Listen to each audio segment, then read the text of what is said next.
Hi guys, what's up? Welcome to It Figures. I'm intern Rick. What voice was that? I don't know. What are you doing with that? I don't know. It just seemed like a fun thing to do. Well, you thought wrong.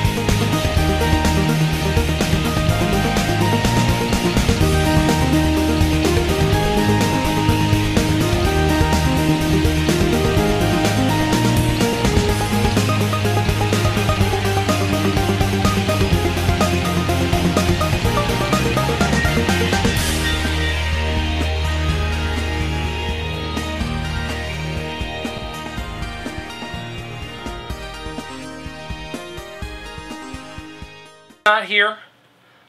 There was some sort of emergency, van full of nuns caught on fire or something, and he was like... He told you van full of nuns? Yeah. He told me the zombie apocalypse. Well, you know, I don't know. Something going on somewhere, so... I think he's dating one of the nuns or the zombies or whatever the deal is, so... Anyway, no killing tonight, so you're just going to have to do with our witty banter and dry sarcasm. But hey, at least 50% of the time I can kind of act like I care, and Rick is pretty good for about 80% of the time. So that's much better than the 50-20 ratio you usually get with me and Killen. Since there's apparently a viewer concern that we show no interest in what we do. Is there? I have read comments that we generally seem uninterested. Yeah, we don't care. I don't care.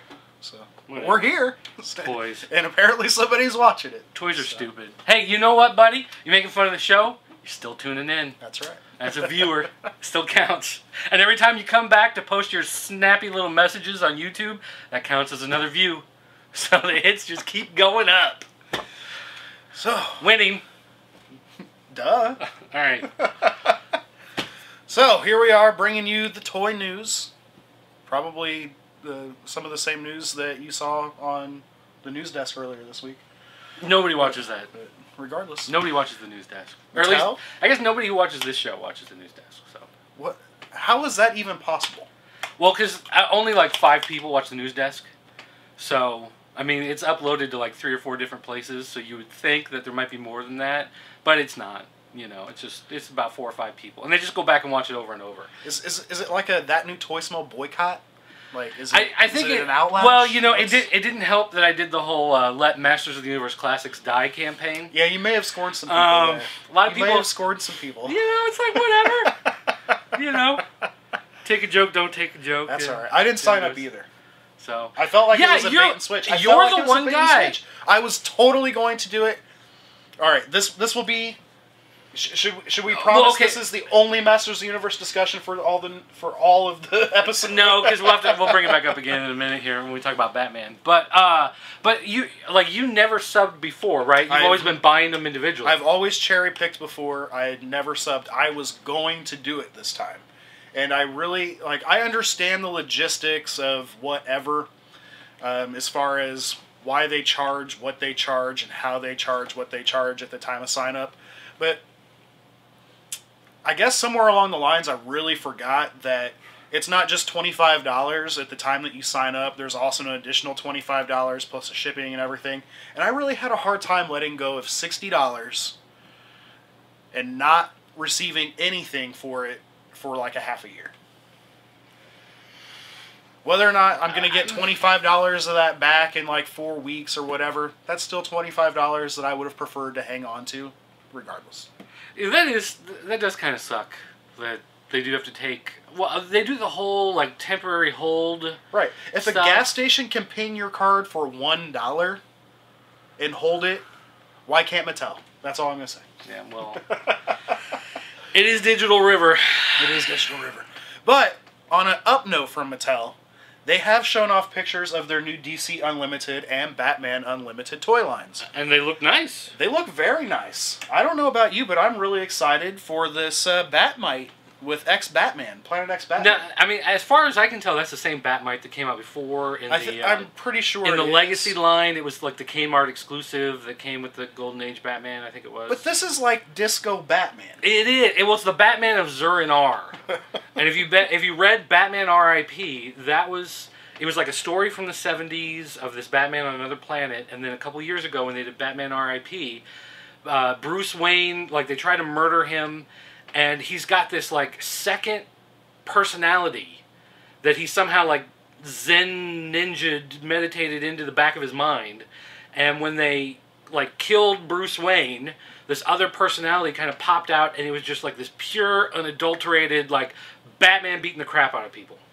And that was the Batman of Zur and R. Like, Zur and R is somehow from his memory of Zorro as a kid, and his parents being murdered when they went and saw the Zorro movie. Zorro became Zur and R in his mind, and so that kind of put him into this altered state, and so he, you know, Frankensteined the suit and just became like this kick-ass, badass fighting machine for a while. And so they're actually making a figure of it, which is the most incredible thing I've ever seen. It's really cool. And the one thing that I noticed about this wave assortment is it's saturated with Batman. Yeah, it's almost like there was another Batman line, like Legacy or something, that didn't go over too well, and they're just retrying again with some of the stuff they already had in the hopper.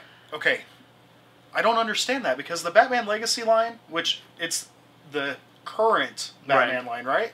I enjoyed that line. I mean, I think it was one of those things that they overdid it. Like, I remember I was at Walmart that one day. It did come out really fast. And there was that whole end cap of figures. And another problem they had with that line was you would walk into some place like Walmart and they'd have every figure except the Joker. You know? And the Joker in that set wasn't even that great. You know what? It's just another one of the things. Like, Jokers. Mattel has these problems with distribution and figuring out how to put stuff in cases. That's always been a problem of theirs. Now, another thing to point out, though, is that we're getting a Batman in the DC Unlimited series. That Batman is the Injustice Batman. And that's from the upcoming video game.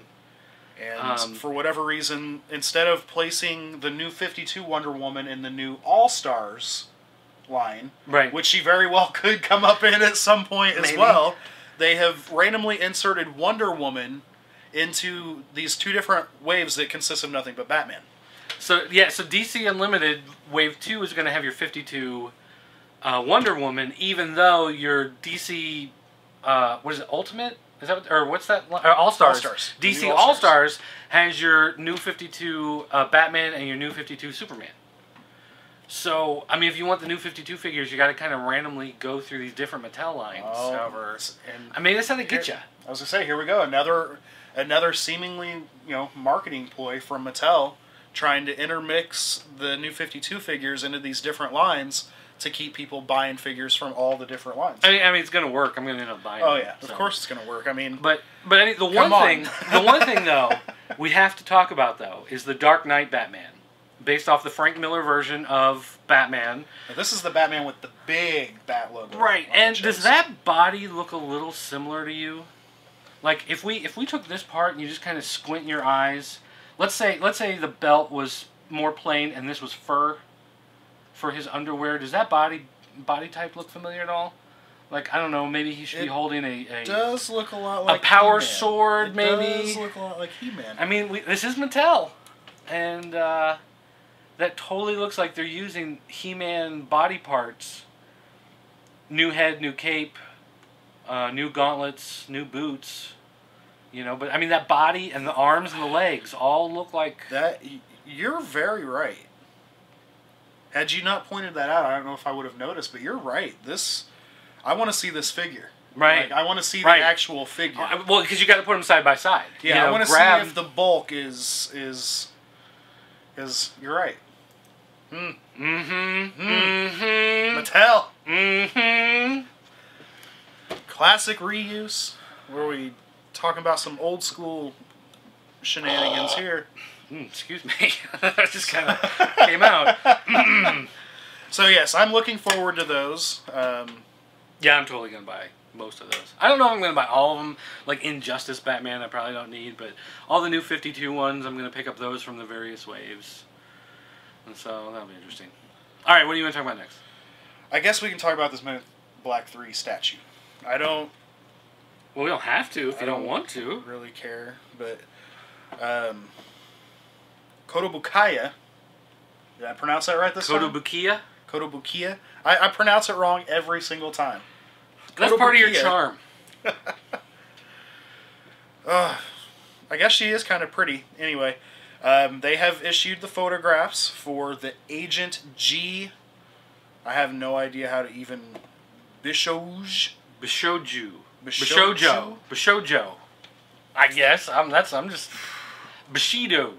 Okay, all you Men in Black fans out there, you totally got me on this. No, that's not even a Men in Black word. That's just like a Japanese word that means pretty girl. Like pretty young girl. Oh. This is like... Kotobukiya does these pretty young girl statues of just random... So is this even... This is not even a legitimate character? No. This is just them saying, hey, Men in Black is kind of fun. Why are we talking about this? Because so they're making a pretty girl statue. Because people paid good money for those things. People do like the pretty girl statues, but I mean those things sell. Like if you go around to comic book stores that sell toys, and you're gonna find a lot of these things just kind of randomly tucked away in the corners. And you know, it's like, oh, really? You got one of these? It's like, yeah, that's my third one, you know, or whatever. It's like people buy. Like when we get the stuff in here. I don't even... We've sold out of all those, haven't they? A lot of the little pretty girl things. The little pretty girl in bikini statues, the little Playboy bunny girl. Like all of those laying things, on the beach and all that? Yeah, they're gone. Like, they sell. Like, those things sell. They're big in toys. So, no price listed. No, but I'm sure it's like 90 at least. Yeah, I'm sure it's very expensive. 100 million. So... Yen. How do you feel about Mortal Kombat, Dirt? The game? The game. It's alright. Toys? I enjoy it. It depends. I'm going to say I'm on the fence with this one because, you know, believe it or not, I'm starting to sway on my like of minifigures. Well, you know, I do like minifigures in general. So minifigures in general, I do like, and the fact that they're making Mortal Kombat minifigures. There it is. Mortal Kombat minifigures. Is that what you were fishing for this whole time? You're trying to talk about minifigures? Yeah, okay, well, I guess. I don't get the hint. So, Jazzwares is developing a new line of Mortal Kombat minifigures. They're called Deformed Minis. The first assortment will include 4 characters: Shao Kahn, Scorpion, Quan Chi, and Cabal. All right. I think you pronounced all those correctly. I'm not gonna lie. I'm a little hazy on who Quan Chi and Cabal are. I know who Shao Kahn is, and I know who Scorpion is, of course. But these other two, Cabal, I'm pretty sure was in 3. I'm not sure if he was in 2. But Quan Chi is like one of the head bad guys. Okay. He's one of the ones who's like, if you know. Shao Kahn is like the guy who puts like the tournament together or whatever, right. And he's behind it. Quan Chi is like one of the bad guys who like corrupts the tournament. Like he's got his own realm, whatever, and he does a lot of bringing bad guys back from the dead to try to... I don't know. There's a lot of story and mythology to Mortal Kombat stuff. I'm pretty sure my actual continuity knowledge probably stops at like... The first movie? Mortal Kombat 4... Something like that. Yeah, I watched the second movie. It's alright. It's alright. You know, it's not the best. But these figures, I mean, the pictures they put out are just these, like, soapstone releases, right. You know. Clearly they're unpainted. Pre-production, you know. But, I mean, I'm interested in them. I guess it's going to kind of depend on the price. These are sub 3 inches, so they're only, like, this big. So, I'm hoping these are not, like, $14.99. Like 2 3/4, so... Somewhere in there. Yeah. And so if these are like $12.99 or $9.99, I'm gonna probably pass on them. But I mean, $5, $6, maybe. For the 4 of them in a pack or individually? It depends. Like I said, it depends on how they're made. If we're talking individual, I don't think I would spend much more than $3 a piece on them. Now, $10 for all 4 of them in a pack. Yeah. I would definitely. Oh yeah, definitely. For sure. So we'll just have to see. That's Jazzwares, though. You never know. That is Jazzwares. Yeah, I'm definitely swaying on the fence here. But I think they're unarticulated and everything. They're just, little figures, so you don't have to worry some of the articulation issues. Those blind bag My Little Ponies are unarticulated, and I cannot help picking those damn things up. Can't help it. That's a different problem. So, that's, of course, I'm picking them up for my fiance. Sure. Uh-huh. She loves them. Uh-huh. Awesome. Those sparkly little ponies. Mm-hmm. Yeah. That's, let's talk about anything else right now. So let's talk about something we're... Dip it on the brony level. It's a little awkward in here. What else you got? I have a 1/6 scale collectible Batman based on Jim Lee's Batman. Is this Jim Lee's New 52 Batman, or just the Jim Lee, Hush Batman? It says Super Alloy Batman. So I'm not entirely sure. PVC? It says featuring a detachable and posable fabric cape, grappling gun, and battering accessory, and a magnetic dragon gargoyle display base. The Super Alloy 1/6 scale collectible figure Batman by Jim Lee is a limited edition piece for collectors. I don't like... more than 50 points of articulation. I don't like cloth capes on figures. Because to me it just stands out as being... Because technically the body would be cloth also. The skin would be cloth. And it's like a PVC figure with a cloth cape, and it's obviously stands out as being different. This is... I kind of go back and forth on this. To an extent, I do agree with you. But then whenever we're talking about, Star Wars figures, especially Jedi Knight figures, where they come in the Jedi Knight cloak and everything... That stuff molded in plastic kind of looks like butt in comparison to the soft stuff. I like when it was a big, bulky figure and it was just a cut for the legs. Right. So when he's standing there, it looks like the cloak, but then you can and the body looks like a loaf of bread, because it's just this one big, piece that moves for the whole leg, cut right down the middle. I kind of like that. I don't know. I don't hate on that. So. But I mean, if we're talking Masters of the Universe Classics Keldor, I wouldn't want that figure with a cloth cape. And certainly not King Randor, because that figure doesn't even stand on his own without his cape. But, I don't know, this figure... I lost a thought. It just went. Masters. Talking about Masters. Because Princess of Power had, cloth capes and stuff, right? Right. But none of the actual Masters did? He-Man back in the day? King Randor had a cloth cape, and Scareglow had a cloth cape, and Prince Adam had a cloth vest. So they did use soft materials. I didn't like those. I think it's part of the reason why I didn't like Princess of Power is because they look too much like dolls with the cloth clothes. Right. As opposed to He-Man guys who are just big buff dudes who beat the crap out of each other. Because we want to beat the crap out of things. I don't know. That's a nice looking figure.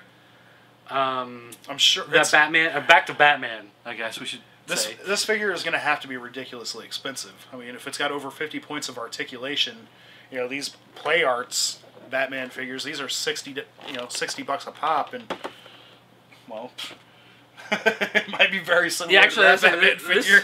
This looks a lot like that one.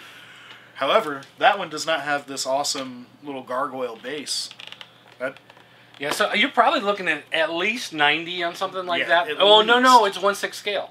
So it's 12 inches. Yeah, it's 12 inches. So it's a lot bigger than this. So that's going to be 220. Well, I was going to say maybe 160, 180.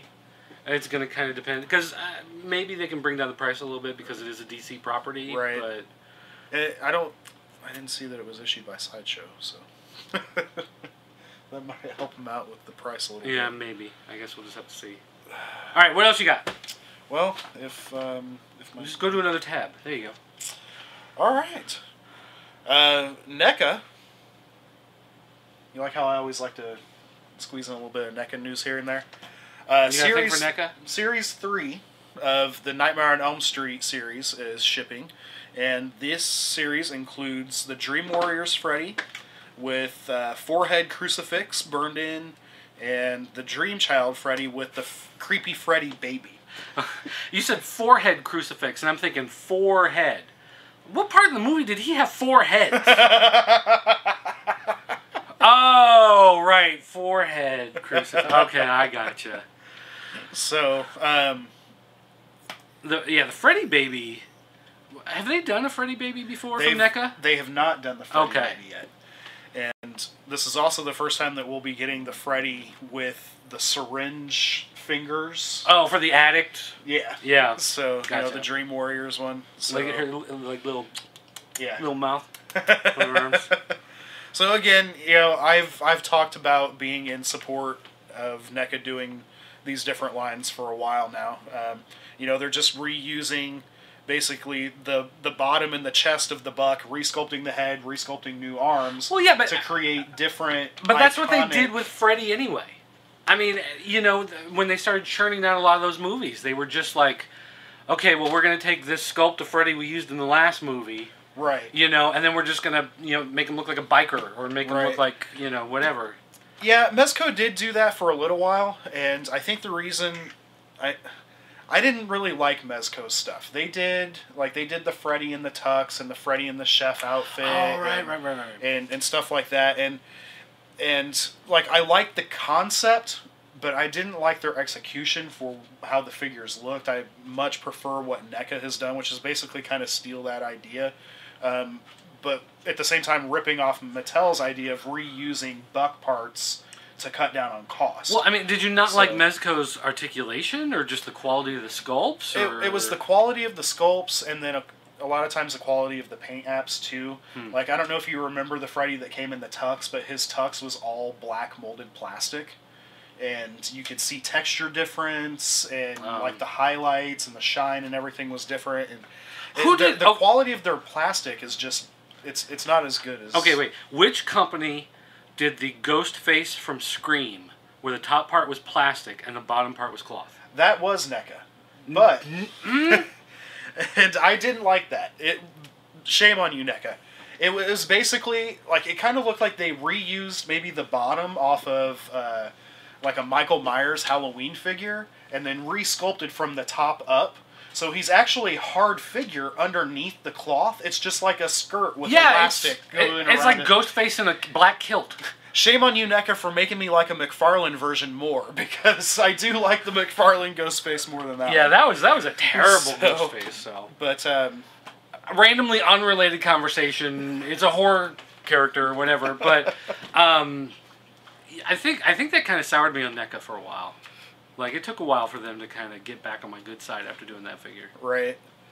I had one more bit. Uh-oh, we just lost a page. This one's loading super fast. I don't know. In comparison. Kind of super fast. The computer's doing too many things at one time. And now we're just randomly flipping tabs. Alright. They've also introduced the Lost Tribe Predators figures. I guess this is technically going to be Series 6 in their Predator series. What's the Lost Tribe? Lost Tribe Predators found. In our ongoing effort to bring you all things nasty, scaly, and deadly, we'd like to take a minute to introduce these Predator Series 6 figures. In a historic moment concluding our mission to bring all of the Lost Tribe, this series includes the final 3 figures from... ... Oh, no! I mean, what... like, Lost Tribe, like, we've never seen them before, or Lost Tribe, like, they don't know how to get back to the supermarket? Like, the GPS keeps telling them to turn left, and they're like, but it's on the right! Predator 2. Predators as seen at the end of Predator 2. Okay, there we go. So. That's what we needed from the ... Whew. Predator 2. And we're semi... alright, Alien Predator fans. I'm surprised that we had to search that so hard. Well, but I would never call them the Lost Tribe. You know what I mean? If they said the Predators at the end of Predator 2, I'd be like, oh, okay, right. Yeah, I'm definitely not in it enough to know that there were futures. But there are websites dedicated to people who are giant Predator and Alien toy fans. We found this out previously. Yes. Doing the show. So, I'm sure you guys knew that right off the bat, but... so this set, it's kind of picking up from their San Diego Comic-Con exclusive that came out earlier this year. It will include a warrior predator, a scout predator, and a lost predator. And the lost is the one that I guess Danny Glover fought. So this one, he wandered off from the ship and whatever, and then the rest of the tribe. He's all camo colored, and but I've always liked NECA stuff with Predator and Alien. Yeah, it's hard to like, even the old like Kenner figures. I even like those. Yeah. I mean, it's hard to do Alien and Predator wrong. I mean, I'm sure someone somewhere has some that are just outrageously terrible, but even the Kenner, because Kenner like kind of kid-friendly Aliens and Predator, making the toys for them, and they did RoboCop. I mean, if you're gonna take movies to make kids properties out of, it's gonna be Aliens, Predator, RoboCop, and nothing says kids properties better than those. But I mean, even when they kid-friendlied them, I thought they were still fine. Like, I was more than happy to have them. I never thought like, that's too, stupid looking, like their Dayglow Batman and whatever else they put together. Right. So, and our last little bit of news, we really didn't have a whole lot this week. No. Sideshow has issued their release for their new Storm Shadow statue.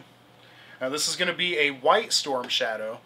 And they're actually going to do two different versions. There's going to be a version that has interchangeable hands, and then a version that does not. However, both versions are the same price, $299.99. Eesh. Sideshow. I guess. But I remember when Sideshow figures used to be like $60, $70. I mean, maybe that's just the price of toys going up, and that was almost a decade ago. But still. So.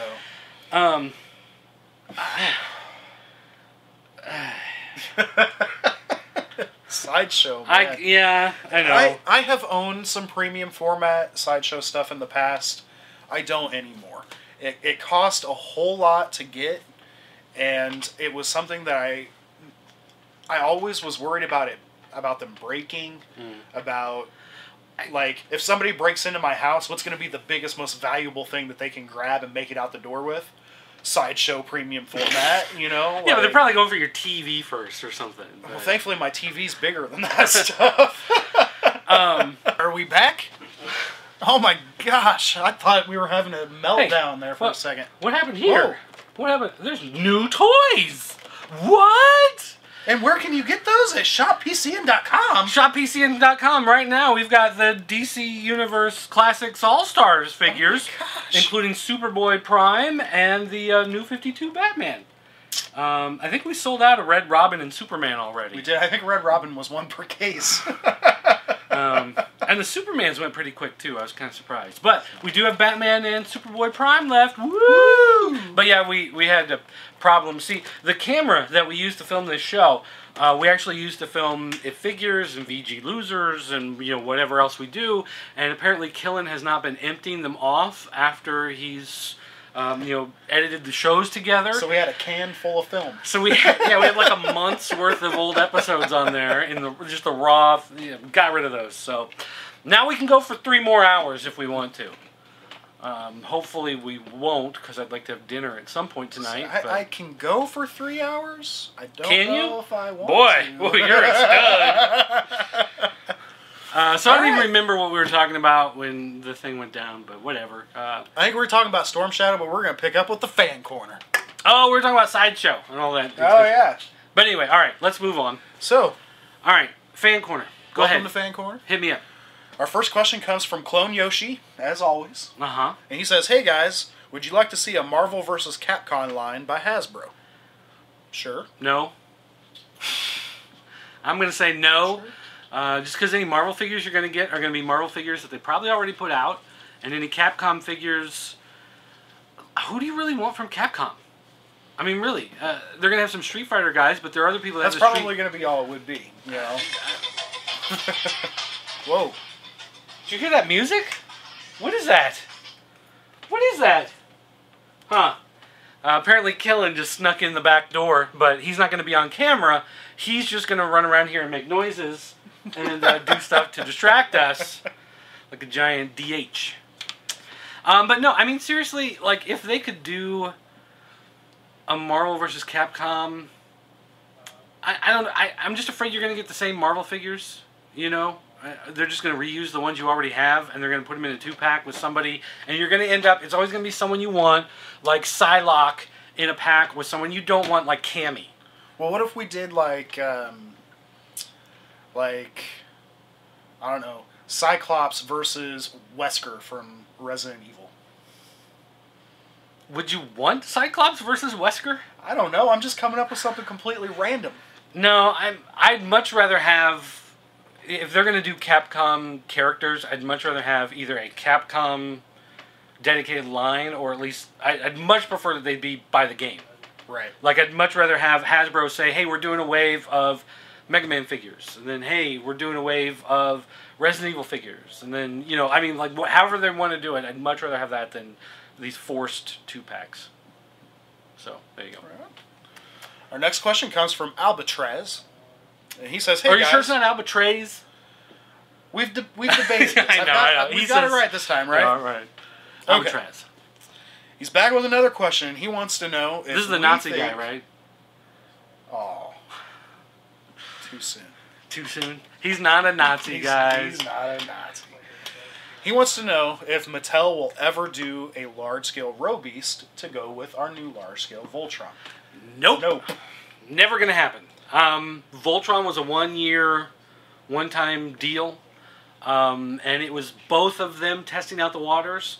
Voltron thought it might be fun, it might be kind of interesting, but didn't necessarily want to do any sort of major thing right away. And for Mattel, it was, let's try something different in a subscription other than Masters of the Universe Classics or DC, and just kind of see how it plays out.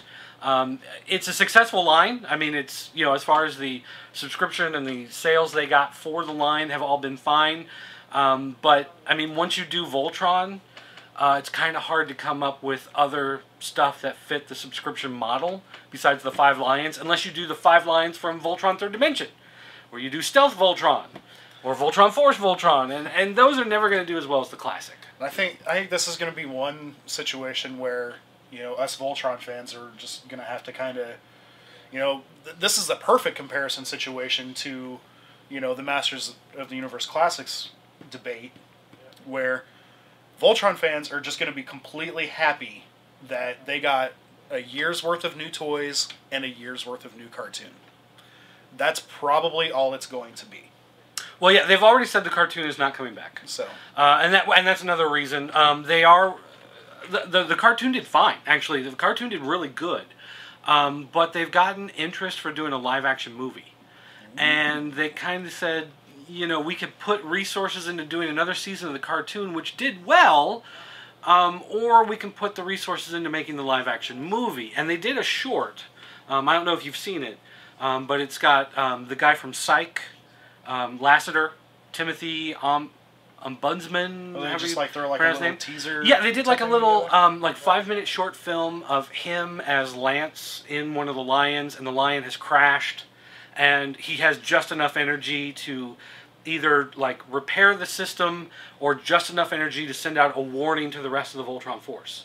And he's got to decide, do I try to make it out of here, whether or not the robot will hold up in space, or do I send out the message and then I die? Well, that's exciting. I didn't know that. Yeah, so they did a short film to kind of test it out. It looks fantastic. It's really well done. It's great. And so they've kind of decided that they're going to work on doing the live action movie and just kind of let the other stuff kind of slide away. So, I'm being grateful that we were able to get what we got.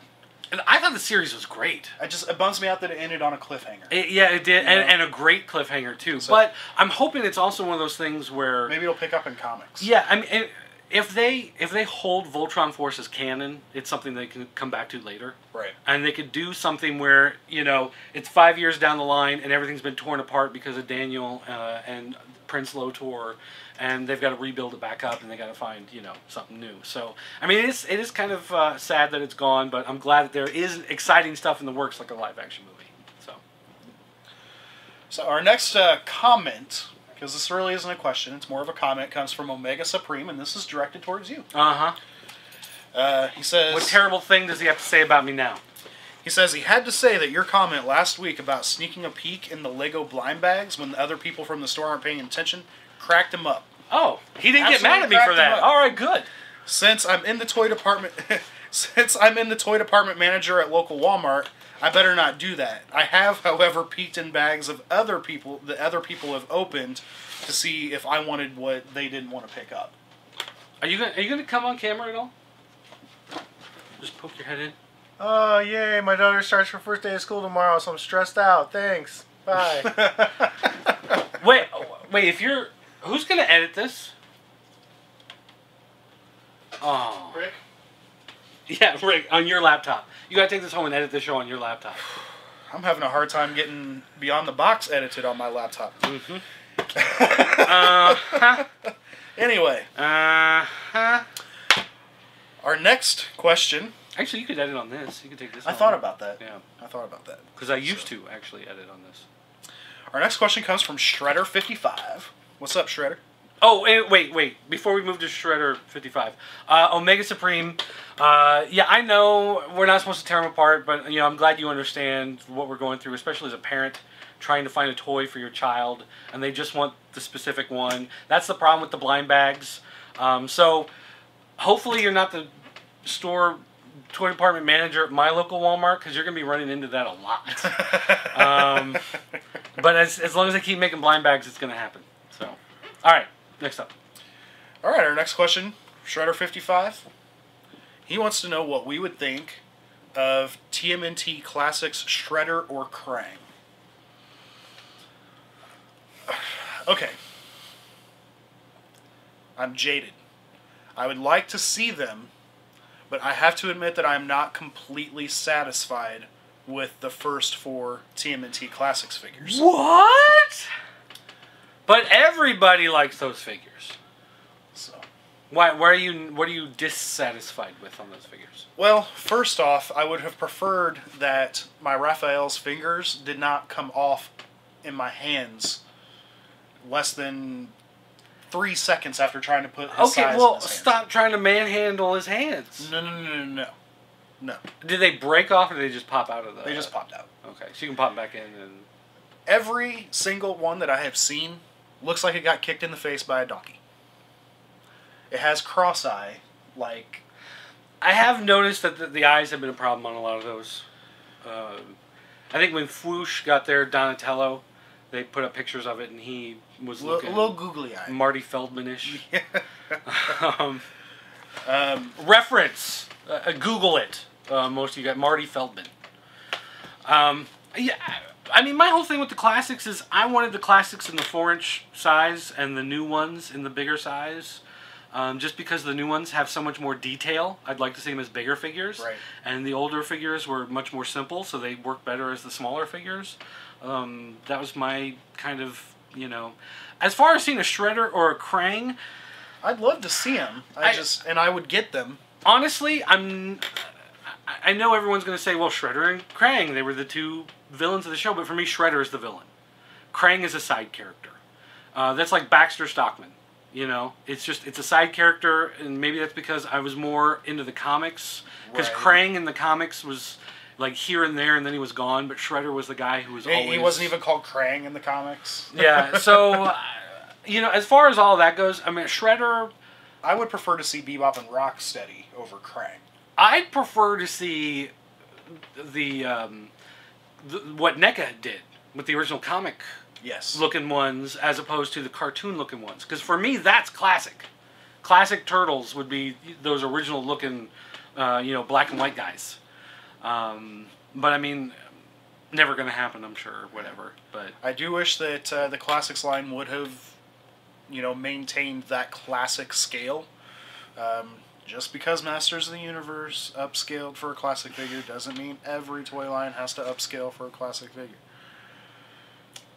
Now, going back to the idea of blind bags, I'd love to see turtle blind bags. Oh yes, absolutely. If they did the turtle, they could do the turtles in different poses. So you might, you buy 3 of them, you get 3 different Raphaels, but it's a Raphael like this, and a Raphael like this, and a Raphael like this. I'm fine with that. Yeah, that's totally one of the minifigure things that I'm on right now, is trying to get all the minifigures that were packed in with the 92 and 93 era figures, like Wingnut and Screw Loose and Muckman and Joe Eyeball, and then like the mutation figures and the ooze canisters and stuff came with little TMNT minifigures, and awesome, love them. Yeah. I'm trying to get my hands on all of them. I mean, they're basically like turtle muscles. Yeah. So anything that's a muscle figure type deal, I'm totally down with. So if they did blind bags of those, I think I'd be a lot happier. So our next question comes from Shady060805. Sure it's not 060805? Sure. It says, "Hey guys, I was hoping you could help, or maybe even Sween. He doesn't answer very many questions. I'm a huge TMNT collector and have been trying to get many of the figures from my childhood back for the past few months. Anyway, is there any site that are geared towards collectors for buying, selling, trading, or just any good sites to which you can buy with a big selection, not eBay because their prices are too high?" Sween did actually go on to answer this on the forum. Do you want me to read in Sween voice? Sure. Let's see. Sween voice. How can I... Mainly because I don't live in Springfield. Okay, that's a terrible Sween voice. All right, I won't do that. First thing to consider at this point in time, finding vintage TMNT at a particularly low price point is going to be difficult. Reinventions of old lines tend to increase surges of interest in the originals, and that's definitely true. That is very true. Anytime a new, like I was buying Voltron stuff, and then the new cartoon came out, and then Mattel announced that, that they were doing the Voltron subscription and everything, and then the Voltron stuff that I was buying off of eBay suddenly went pshh. So that was kind of a pain. And the thing that you'll want to keep in mind is, collector prices are eBay prices. The people that are trying to get those crazy high prices, they're asking that because they know that even if they hold on to it for, 3 months, 6 months, or whatever, it will sell. Right. When you look at a lot of that stuff and you say it's priced at buy it now and it's $25, and you're like, my gosh, who would ever pay that? If it's on eBay for 3 or 4 months, someone will pay it. I mean, eventually someone will come along and just bite the bullet. I've been, doing very similar in the last few months, trying to get back some of those old figures and trying to actually complete a classic Ninja Turtle collection, and I've hit that wall where you get to like the last 6 figures that are impossible to find, and I have been keeping an eye on eBay and places for Scratch and Hotspot for several weeks, even multiple months now, and the exact same figures have been posted on eBay this entire time. Nothing new, nothing different, because they're rare, they're hard to come by, and those people know that eventually somebody will give in and they will pick those things up. However, little piece of awesome news, ShopPCN.com actually just inventoried a huge selection of vintage Ninja Turtle figures. Ooh. And while we don't have some of those more extremely rare figures, we do have a very good selection of vintage figures right now. And a lot of them do have, if not complete, most of the accessories. Yes. A lot of them do have a lot of their stuff in there. We've got, if you come to Killin' Enterprises in Springfield, Illinois, the official store, the Pop Culture Network, home of ShopPCN.com. 1021 Junction Circle in Springfield, Illinois. You can actually come in there. We've got this wall above the Xbox and Xbox 360 games that is just all Teenage Mutant Ninja Turtles figures in these Zola World cases. And I'm working on wrapping it. So yeah, because we've got a whole stack down here of other ones. Eventually, it's going to be nothing but turtles. So yeah, tons. Are there still some in that Foot Locker? The Foot Locker is good to go, but that tub down there still has some in it. So yeah, we've got tons of them right now, and that was even Sween's suggestion. He said ShopPCN.com currently has a number of vintage figures in stock, and it's grown since he wrote that. So that is true. He said another great site I know of is Mighty Fine Stuff. MyTEE Fine Stuff. They sell everything to do with the original TMNT, from toys to clothes and miscellaneous merchandise. It's not always cheap, but it's reflective of the current market. So again, kind of like eBay. A lot of those are going to be a little more expensive. Lord Killin doesn't rip everybody off.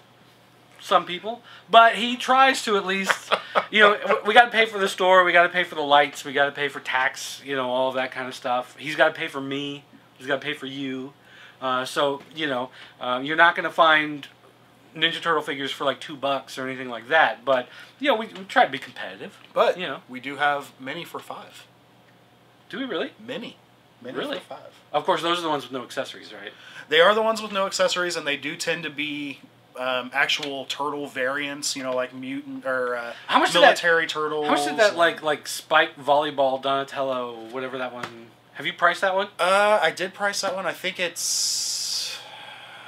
was a $5 figure. Oh, really? Yeah, I think so. I might have to buy that one. I think that was a $5. He's got the hat with like the thing flipped up. Yeah, he's got the flipped up '90s hat and the cut up, the neon like cut tube top, and a fanny pack. It's like neon orange fanny pack. And a squirt pack on his back so you can fill him up with water. Yeah, and he spits water at you. I mean, talk about the most useless, stupid. For $5, I'm probably gonna have to buy that. Well, we've got plenty of General Trags and Usagi Yojimbos, and we got 2 complete tattoos. That's pretty cool. So. All right, lots to look for. All right. Our next question comes from CXB452. He says, "Hey, how are you guys doing? I'm doing okay. Thanks for asking. We are doing quite well. And the weather in Fair Springfield is pretty nice this week. Thanks for asking." Yeah, it's not as hot. No, it's hot. It's been okay. So, was that your question? No. There's more. No, there's more. More. Didn't the rule used to be just one question? Come on. It did, but then we started having fun with it. Yeah. And that's why the fan corner's like 58 minutes. The news is 12. That just means they like to listen to us talk. I guess. All right. It's their fault. What is the single most important toy line of the past 50 years? So that I mean no board games or standalone toys like Slinky or Mr. Potato Head. Importance can mean many things, but I do not want important to you. So not in an emotional sense, but something that changed the industry. Right. For example, if Kenner did not do 3 3/4 inch Star Wars figures, would that scale have ever taken off, or would Star Wars have the fan base that it does? Well, you know, Star Wars, I don't think even would have done the 3 3/4 inch figures if it hadn't been for the, was it Microman series from, was it Takara? Yeah, I think so. The guys who do Transformers? Yeah. So, Takara's Microman, I mean, that's really, I think that's what revitalized the toy industry. And of course, it helped that Star Wars, saw that and said, hey, we could do, cheaper figures because, the oil embargo and Jimmy Carter didn't know how to handle things, and so everything got stupid expensive, and they just said we can't put that much plastic into a toy. We got to scale down. And the Microman figures had been an experiment in Japan with trying to create a smaller figure, and they said if they can do it, then we can do it too, and we're going to scale down these Star Wars figures, because originally they were going to be bigger figures. Right. Originally, that's what they had planned for, and it just wasn't going to work. So, I mean, you can make the argument it's Star Wars, but I didn't even make the argument that it's the Microman figures, because if those hadn't existed, no one would have tried 3 3/4 inch figures. And the 3 3/4 inch boom of late 70s, early 80s is really what kind of kick-started the whole toy industry. I mean, you wouldn't have had He-Man. You wouldn't have had any of that stuff, I don't think, if Star Wars hadn't been. And G.I. Joe, revitalized G.I. Joe. Yeah, it totally revitalized G.I. Joe. G.I. Joe was dead in the water until they came out with those sub-4 inch figures. So, I mean, that's really... I would go with Microman. I'm not going to challenge that. Although if Killen was here, he'd say Barbie.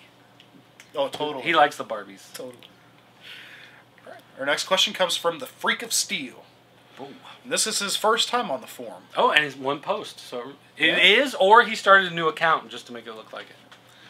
Just want you guys to know I'm a big fan of the show. I'm a huge collector of action figures and comics. Collecting is my passion and my love. Us too. Here's my question, and I don't know if it was asked already, but please answer it again anyway.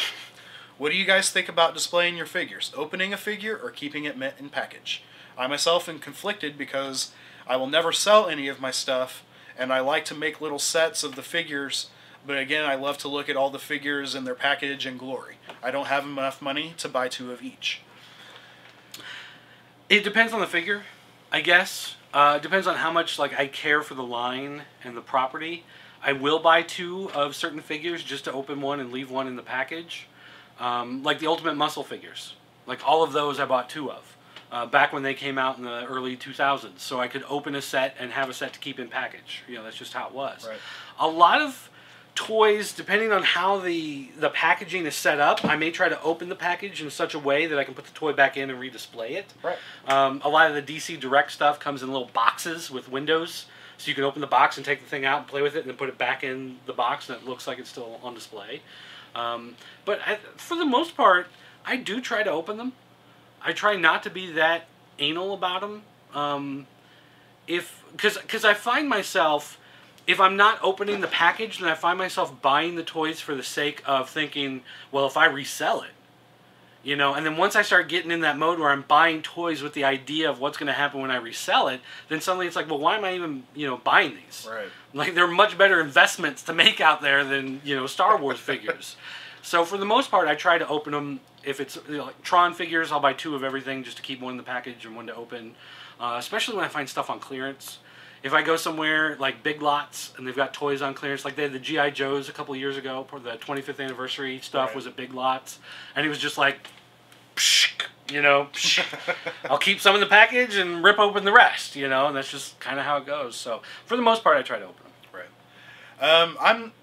I'm the same way.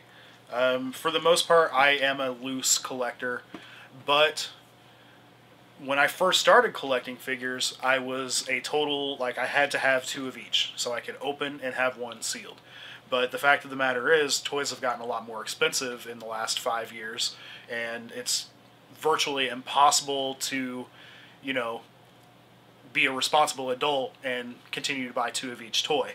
So I'm just like what Dirt said, you know, if it's, I would prefer that if it's something that I'm going to open, which I love to open most everything so I can actually play with it, because that's what it's supposed to do. I would prefer to be able to save the packaging in a form that it can be put back in the packaging and display for later, simply because I love how figures look whenever they're displayed in the package. And then, you know, once you've got a toy line that becomes extinct and they're not on the shelf and you can't just walk down the toy aisle and see the figures and all of their packaging and everything, it really becomes a nostalgia thing. I wish I still had some vintage carded Masters of the Universe figures. The, you know, right. The commemorative series at least kind of fills that void, but just that feeling and that memory of walking into the toy store or Walmart or wherever whenever you were a kid and seeing the packaged figure on the shelf, you know, that's something that you can't replace once you don't have the package. Yeah, and I think it also depends on the package. You know, with 3 3/4-inch figures, for a long time it was Marvel Universe versus the DC Infinite Heroes. The DC Infinite Heroes had a bio on the back of the package. So a lot of times I would rip open the package and take out the figure, but I would save the backer card for the DC ones and actually have a drawer down where I do the news desk. You can see a cabinet behind me, and one of those drawers has a bunch of backer cards in it because I just saved them because they had neat artwork and they had the bios, and right. you know, you never know. There's someday I might be writing a 10-page report on DC Heroes and I need to know their bios and I don't have the internet. So it might come in handy. But like the Marvel Universe figures, they all came with the little Fury files. You had the little, you know, envelope with a card inside that said all their information. So on those, I'd rip open the package and then just chuck it because I had, you know, the information on that little card.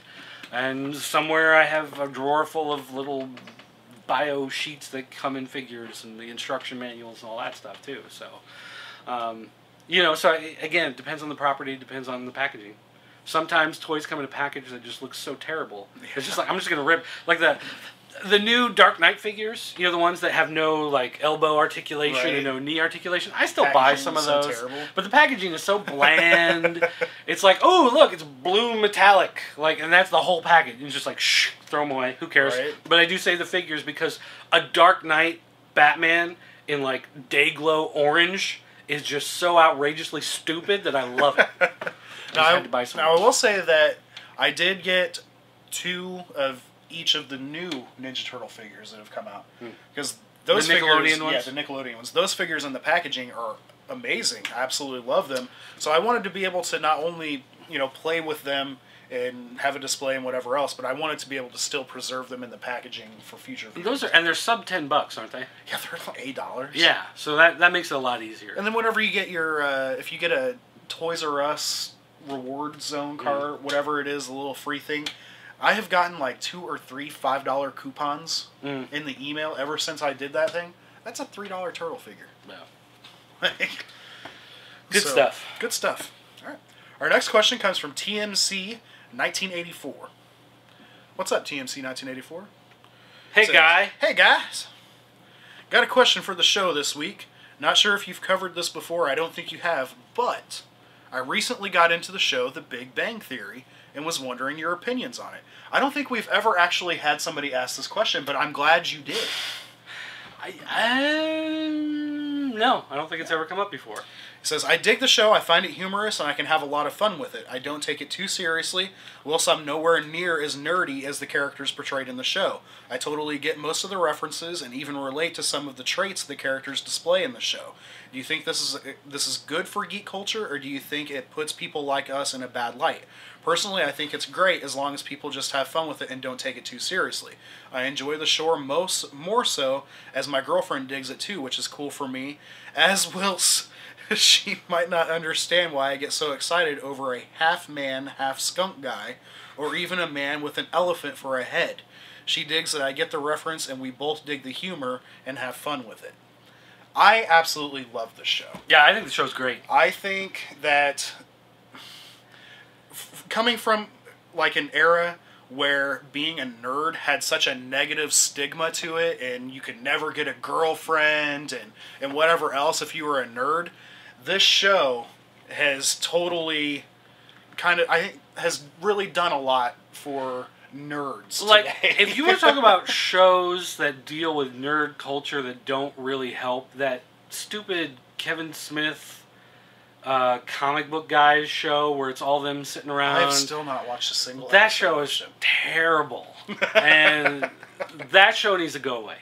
But Big Bang Theory, where you take a sitcom, because one of the things about sitcom is it's all about the snappy comebacks and the dry sarcasm. You know, I mean, that's really what people are going for. And it does it well. It's super fun. And people who don't get all the references, there's, Penny as a character on the show who doesn't get all the references. For the people who don't get the references, they relate with her. Exactly. And the people who do get the references relate with everyone else. And the interactions between them is exactly like the interactions of the people watching the show. There are people who get it and people who don't but still find it funny, and it builds the audience. And I found that whenever I watch it, whenever I come across a reference that I don't get, it makes me want to understand. I've definitely dove into some things that I had never had an interest in because the Big Bang Theory referenced it or whatever. And, I never considered myself a Trekkie. And I gave, Star Trek a chance because of the Big Bang Theory.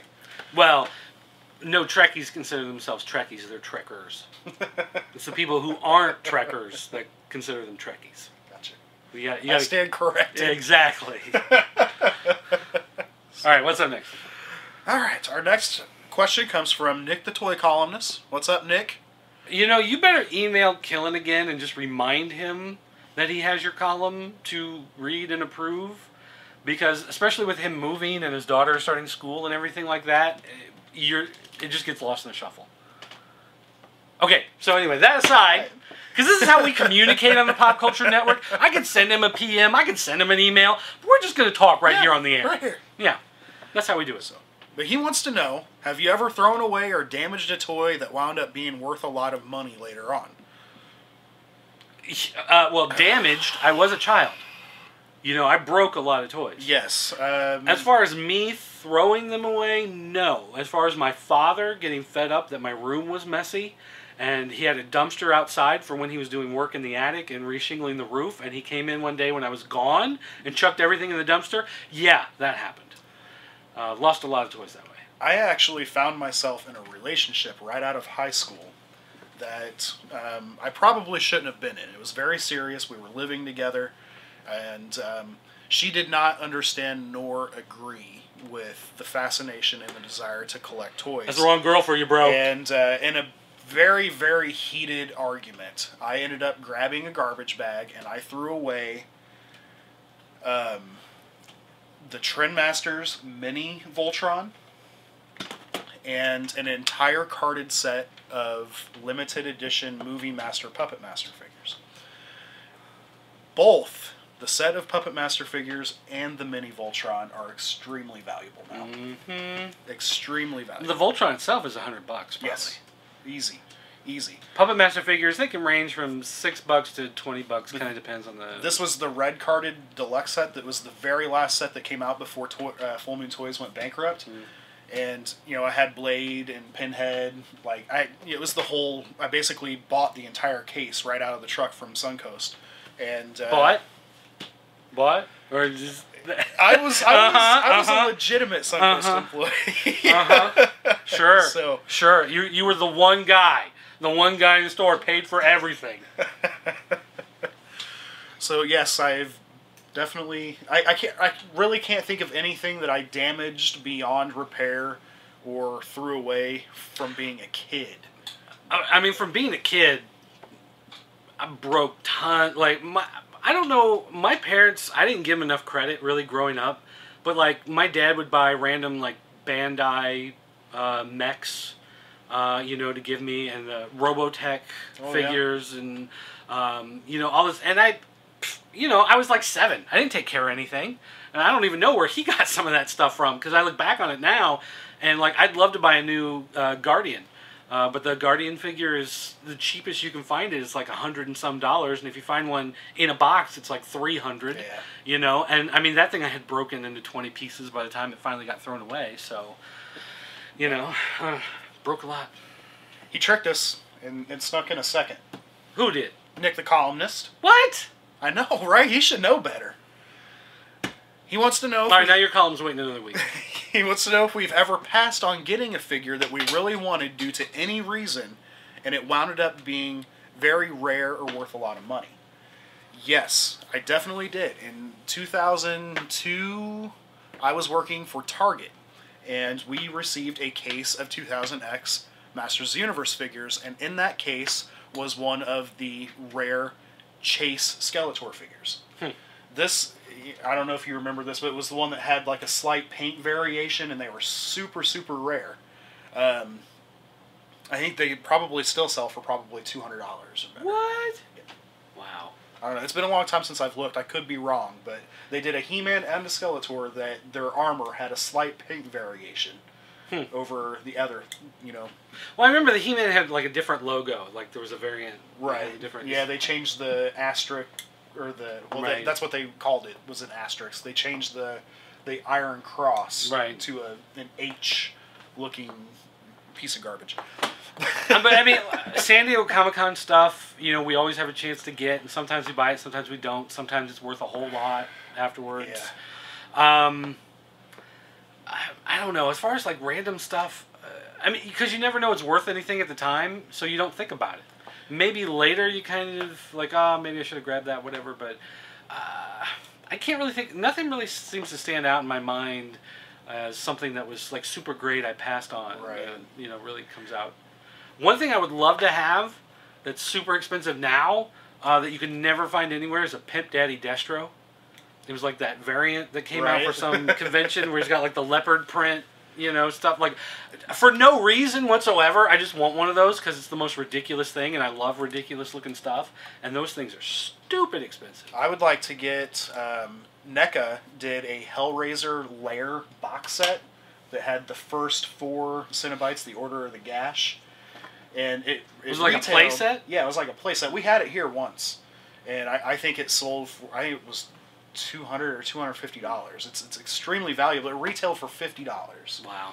And I'm still kicking myself for not doing that. But that's, you know, that's kind of the way horror toys go. They're released in extremely limited quantities, and once they're gone, they just skyrocket in price. So, anyway, our next question comes from One Nerd. One Nerd? Yeah. Well, because 2 nerd would be silly. Hey guys, not really a toy related question. I don't think we can answer it then. All right, pass. Next. I'll make an exception. I do have a question about a toy franchise. Okay. Let's hear. Okay, tell you what. Related. You ask the question, and then we'll decide whether or not we're going to answer. Okay. If you guys don't know, there is a thread on the forums talking about the possible new He-Man movie that might someday, at some point, come out, perhaps.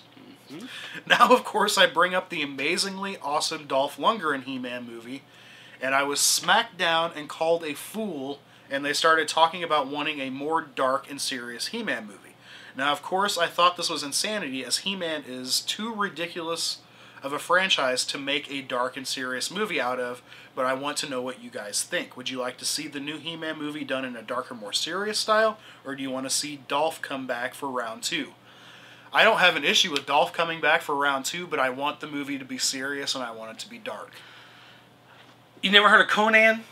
Because that's really kind of what, the inspiration is coming out of this.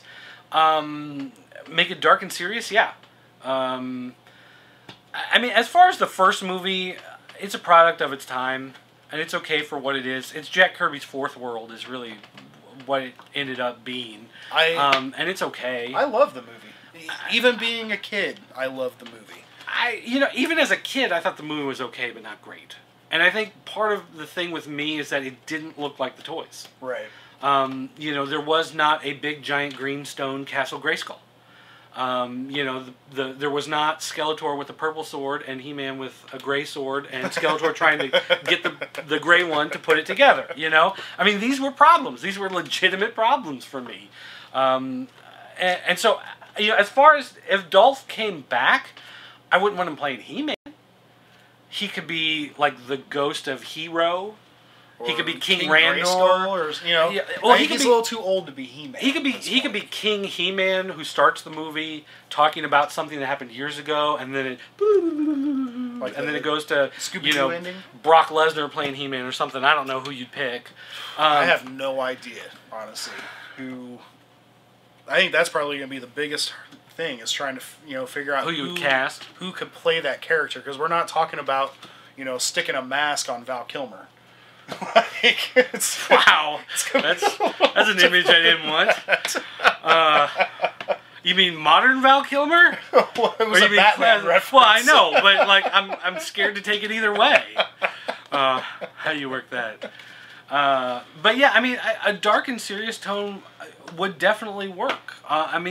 Go back to the early '80s. There were tons of sword and sorcery movies that were, very Willow, Legend, Krull, to a certain degree, you could say. Dragon Slayer.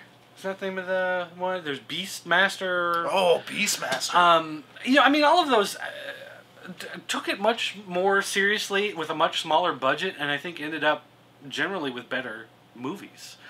If they're gonna do one, I don't mind if they do some subtle little winks and nods to the old one, maybe they're looking for some object and they're in a room and they're looking at stuff and there's the cosmic key thing, sitting up there on the shelf or whatever. But as far as doing a direct sequel to the original movie, I don't think makes any sense at this point, because it's not like that movie is a cult classic blockbuster that gets re-released on Blu-ray every 6 months. It's not Silence of the Lambs. You can't release that movie and then nearly 10 2 years decades later issue the sequel. They're going to have to handle it, especially if they're trying to either bring Masters of the Universe back to a mass audience or bring the toy line back to retail. They're going to have to do it right, and they're going to have to do it in a fashion that not only are they going to try to bring in children, but they're going to want the built-in audience of the original Masters of the Universe fans there to push it on their kids too, so I think it's got to look much more like the toys. And it's got to feel much more like the classic thing. But I think you want it to be... It doesn't have to be dark in the sense of being scary, but it needs to be more serious. It doesn't have to be bloody. You don't have to see guys getting their heads chopped off or anything like that. But they need to play it straight down the middle. None of the funny... no Gwildor and, faceless minions that get thrown off a parade float or they look ridiculously like Darth Vader. Right. We don't need them. Centurions. They need to keep it much closer, and it's got to be able to speak to the classic core audience, because I think that's something that was lacking in the original movie. It's got to have more familiarity outside of He-Man, Skeletor, Man-at-Arms, and Teela. It's got to have Battle Cat. It's got to have a Castle Grayskull. Yeah. It's got to be done right. I guess a good way to look at it is the original Star Wars. the first Star Wars movie, as much as Lucas says, well, I want it to be accessible to kids, it's not really a kid's movie. No. I mean, nobody swears, and nobody gets beheaded. There's no nudity in it, so on that level, it's fine for kids, but it's not really a kid's movie. And some of the themes it deals with and the way it plays things seriously, it's not children's. Yeah, it really seems like one of those properties that it probably would not have taken off for kids had their parents not enjoyed it as well and had taken them to the theater to see the movie with them. You know, kind of one of those things that they enjoyed together. Right. And it just kind of took off from there. I don't know if it would have worked. I don't know if a lot of alone. adults that liked the original Masters of the Universe movie. There were a lot of kids that liked it, but I don't know anybody at the time who was like a parent. Right. Like, you never heard anyone's dad going, hey guys, let's go see Masters of the Universe again at the movie theater. You know what I mean? It's like when Return of the Jedi would come out, there'd be someone's dad who's like, hey, let's go see Return of the Jedi. Well, I've already seen it. Well, let's go again. Right. You know? But not with Masters of the Universe, Put it back in theaters, I'll go see it. And if there was an adult saying, hey, get in my big windowless white van and let's go see Masters of the Universe, that's not a guy you wanted to go with. No candy. Alright, our next and final question for this episode comes from SpiderFan05. And he says, hey guys, here's my question for this week. Do you happen to have any memories from collecting toys as a kid? When did you first start collecting? How did you get into it? What do you think was the first line you ever bought regularly? Or what was the first toy you remember buying yourself? Man. Well, the first toy I bought myself, I remember, was a Secret Wars, Marvel Secret Wars figure. And I bought it at the Jewel, it wasn't even Jewel at the time, it was still Eisner grocery store. For whatever reason, in the middle aisle of the grocery store was like the freezer case. Right. It was like waist high, but it wasn't like the full ones, it was just a waist high freezer. It was like shut off and dry and full of toys? And, well, no, they had them sitting on the island in the middle. Oh, okay. And I remember walking with my mom, and I wanted, it may have been Dr. Octopus, actually. I know I had Dr. Octopus, or Krang. No, it was Krang. That's exactly who it was, the time traveler. And I wanted it, and my mom wouldn't buy it for me, and I was like, but I've got my money. Like, so this is like, I've got my money, Mom. And I'm spending it any way I see fit. And I believe it was $2.88, I think is what maybe I'm just making stuff up in my brain, but I mean, that's my recollection of it. And we bought it at the Eisner that was on, let's see, where was that? It was on Ash or Laurel, right off of 6th Street, which is now like a Department of Transportation office building. They took a grocery store, they closed the grocery store, and they made it into a state office building. That's how things work in Springfield. But yeah, that's where we used to go. I've got a lot of memories from receiving toys and collecting toys as a kid. I don't really remember, I got birthday card money or Christmas money or whatever. I don't really remember what the first figure was that I walked into a store, money in fist, and was like, here we go. Do you remember the first time you were ever in one of those situations where you were living on your own and it was like, I can either go to McDonald's and get a hot meal, or I can buy this figure and a pack of ramen noodles? I do remember a lot of situations like that. This would have been, around the same time that I was with the bad relationship girlfriend, and 2000X Masters, or the commemorative Masters Universe figures had come out, and there was just no way to buy. I put them on layaway. I layawayed the commemorative figures because I couldn't decide. It was like one of those things where I could pick up these and I could do this, or I could put all of these figures on layaway and pay them off over a period of time and it wouldn't matter, goodness, right after I moved back to the Springfield area, that was the first time I actually had got my own apartment and was living on my own, and I made many, many bad choices whenever it came to money. That was whenever Comic Service was full of just as many toys as it was anything else. Right. And Jim moving one thing on one shelf meant that you saw something completely awesome sitting behind it on another shelf. And, Yeah, I probably spent my rent more than I would care to admit. See, I never spent rent, but there was a time that like this was gone because I was living on my own, and it was one of those things where it's like I always had money for beer, I had money for cable, I had money for smokes, and then I would go and generally I would walk out to Toys R Us.